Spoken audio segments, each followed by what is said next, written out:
In the next several video segments, we examine the history of Earth's climate. Such information provides insight about the climate changes that we are currently observing and reveals the relationships between biological and geophysical factors that influence climate. Modern weather stations have been operating worldwide only for about the last 150 years, whereas many climate parameters, such as temperature and rainfall, oscillate over periods of thousands or millions of years.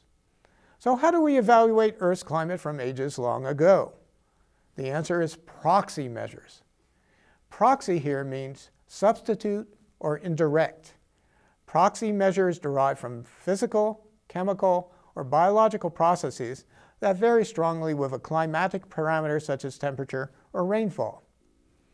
The major points of this segment are: number one, Earth's biological and geophysical history reveals the important factors that influence climate.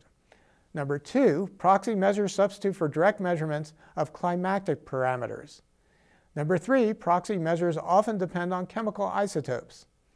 Number four, radioisotopes indicate the age of substances. Number five, and last, stable isotopes indicate the fluctuations in climatic parameters. Tree growth is one example of a proxy measure.